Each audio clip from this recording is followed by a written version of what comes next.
predicting the 2024 Jets schedule. Jason McIntyre, aka J-Mac, is here. Week 1, we're going to go game by game. Win total set at 9.5 for the Jets. Week 1's not an easy one. It's at San Fran, Monday Night Football. I don't see how this isn't a loss. You're probably right, but I'll be glass half full, Jason. Trent Williams is not reported to camp as we record this here with the Niners. What if he's out of shape and says, I need a couple weeks to get up to speed? No Trent Williams left tackle. That's a huge edge for the Jets. I think the line will probably tick down a little bit. And then Brandon Ayuk. We assume that that's going to end his little hold in, I should say. But we don't know for sure. That being said, fine. Megan, I'll give it to you. A loss for the Jets in the opener. I do think it's competitive, and I would not be shocked if they cover the spread. Week 2 at Tennessee, Will Levis. It's a win for you. They're favored by 4 now. I do want to see, it is a short week for the Jets, and they have to go on the road. So not an ideal spot, and we'll see how hungry Tennessee is. They open with the Bears. They're big underdogs. Yeah. I think 5-point dogs against a rookie quarterback, which is shocking. But I don't have a lot of faith in Tennessee this year. So, yeah, I think that's a win for the Jets. I'm very skeptical to give sweeps in divisions unless it's like so obvious. The Patriots are the one, and maybe the Panthers, where I'm looking at divisions and it's essentially just a sweep for both. Is that fair to say? Yeah, no, Jets are sweeping the Patriots for sure. Yeah, Jets are sweeping the Patriots. Yeah, the worst team right now, Patriots and Panthers. And luckily for the AFC East fans, you guys get to face the Patriots twice. Yes. So with the win against the Patriots. Hey, a little Broncos game in New York. Yeah. How do we feel about that one? Well, do you remember the Denver game last year? No. Yeah, Jets had no. a really nice. Oh, you forgot that one. Okay. I forgot about that one. Jets are going to be touchdown favorites. Rookie quarterback against this solid defense. I don't know.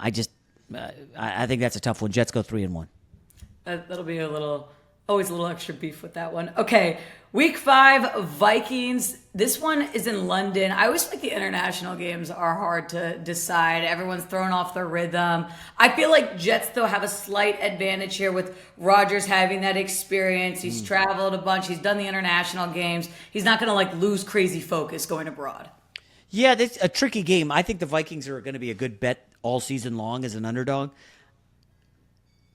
I'll go ahead and take Jets as a win, and they go to 5-1. I'm sorry, 4-1. 4-1. We're already at the point where I had the Jets 3-3 headed into week 7, so I can tell you we're not seeing these losses. We're not seeing it eye to eye just yet. Week 6, Monday Night Football versus Buffalo. This one's at home though. Off the London game, no bye. I would need to do a little more research on how teams have done post-London no bye. But let's give the Jets the win again. You know what's crazy is you get the option to take the bye after doing an international game. So I don't know why. I guess just maybe because it's too early, the Jets decided to pass up on the bye. Yeah, you don't love the early bye. You know this. You want the later bye. You guys are worn down. The season's brutal. So yeah, it's smart not to take the bye. Buffalo's never hard. I would need to look at the Buffalo schedule, see who they have before the Jets game, because I'm sure they have it circled on the calendar. Remember the Jets beat them last year. I just a word of caution. This Buffalo secondary does not look good. It's early, but does not look good at all. Yeah, I'm with you. I think Bills do take a slight regression this year. Okay, so you'll give them the win at home. This is always hard at Pittsburgh, regardless of who's playing at quarterback, regardless of this offense. Mike Tomlin at home has a really good record. Mm-hmm. What do you think? Jets. I mean, Zach Wilson. Did you see Zach Wilson beat him there last year with a comeback in the fourth quarter? Yes, I can tell you're laughing because this is embarrassing that the Jets are winning every game, and that's not going to happen. But let's go 6-1 with the win over the Steelers. This is typical Jets fashion. I take back my comment, J-Mac, of calling you a realistic Jets fan. The back end of the schedule is tough. It is. The brutal stretch is like week 13 through week 18. It's hard. Okay, so we are going to have some losses here. We go into at New England. All right, another divisional game. Are we sweeping? No. All right. With authority. Versus Texans. At home. Stroud's not concussed this game. Well, we don't know that yet. We don't know that. I'll go with the Jets again.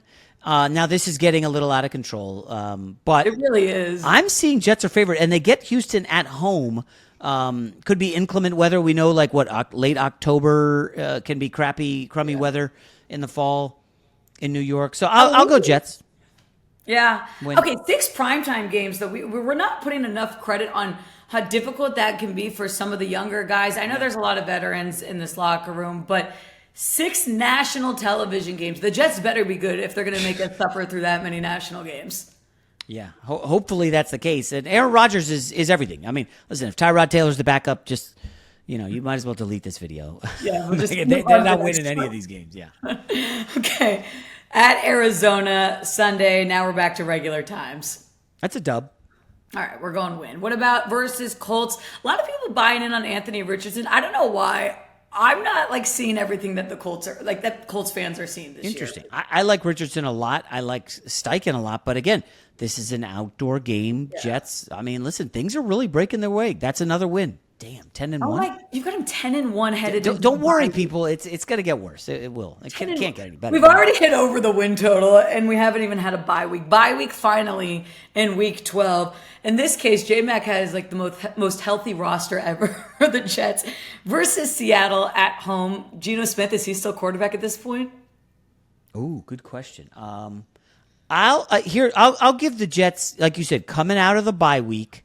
They have the Dolphins on deck after this. So I'll go with the Jets get upset by Seattle and lose and fall to 10-2.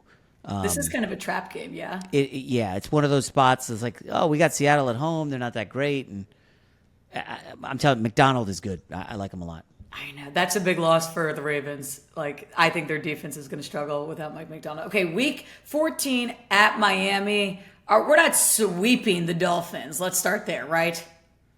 No, yeah, we'll give the Dolphins this one. So then Okay. the Jets have lost 2 in a row and the sky's falling. The sky is falling. Everyone's buying out. The locker room's falling apart. It's Oh, yeah. already an eggshell of a locker room. At this point, do we have election results? At this point, is Aaron Rodgers upset? Is he doing a victory? Is he taking That's the a good podium point. talking about how the election was stolen? I don't know. We don't know what's going to happen around early November. That does have me concerned, honestly. That's an interesting angle, is Aaron Rodgers and how he's going to be late November, all of the craziness. He's going to be involved in it. 3 divisional games, 2 Dolphins, 1 Bills in the last 6 weeks. That's tough. Not ideal. Then you've got to at Jags. Trevor Lawrence, I'm high on the Jags this year. I'll give him a win in Jacksonville, bouncing back-to-back Florida Okay. trips. Not ideal, but I'll have him beating the Jags. Sorry. So 11 and what do we have? So we'd be at 11-2 because you did give them the loss, or no, 11-3 because 11 you're and 3. doing back-to-back losses, Seahawks and Dolphins. Mm-hmm. So 11-3 headed into week 16 versus the Rams at home. They'll lose to the Rams, Yeah, they'll lose. assuming especially Stafford's upright. Yeah, if Stafford's healthy and Cooper Kupp's out there, or Puka Nacua either will be good. Then at Buffalo, you had them winning in week. Bills at get home. revenge. Bills get the revenge. Are they? I mean, by the way that you've got them, could they be resting starters week 18? No, because at this point they'll be on they've lost 4 of 5, and everybody 4 they of lost 5. to Seattle Dolphins, Rams, and Bills, and everybody's like, oh my gosh, typical Jets are going to crater and miss the playoffs. But then in week 18 they beat the Dolphins at home, and they finished. I guess that would make them 12-5. Yeah, 12-5. That's So 12 their and win 5, go to total Vegas. is 9.5. Yeah. So I don't know. Do you think that's unreasonable? I feel like it's a bit optimistic because we're looking at the end of the stretch, and I'm with you. It's brutal. Four losses could absolutely happen in the last 6 weeks. Say you're being optimistic, and you just say they have 3 losses. We're expecting then, in that middle to beginning chunk, for there not to be many trap games. I mean, you're giving them a sweep against New England. You're giving them an automatic win against the Texans. I think Vegas is right on 9.5. Jets fans are going to want 12. I don't know. I just think there's so much that has to go right for the Jets to succeed. And the locker room really scares me.